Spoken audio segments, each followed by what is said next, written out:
Una manifestazione per sensibilizzare ed informare sull'autismo, una patologia poco conosciuta ma in aumento. Oggi a Cordignano se ne è discusso mettendo in luce le esigenze di chi ne è affetto. Sentiamo. Pochi sanno cos'è, non esiste un osservatorio sull'incidenza della patologia e nel territorio trevigiano mancano i servizi. Stiamo parlando dell'autismo, disturbo comportamentale e relazionale che colpisce un bambino su 100.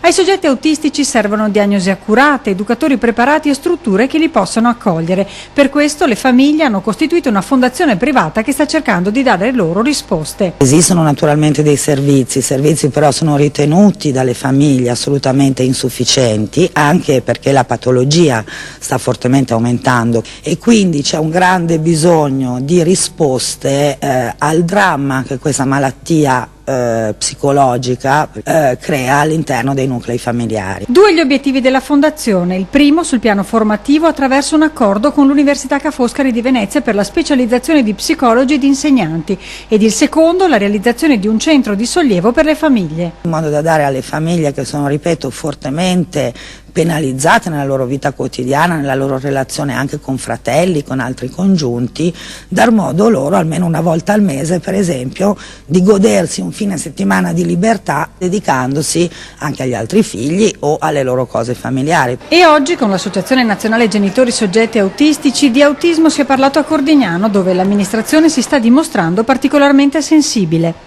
Noi ci siamo messi a disposizione per dare il nostro aiuto possibile per aiutare queste persone ad essere persone normali, a vivere nella società come tutti noi.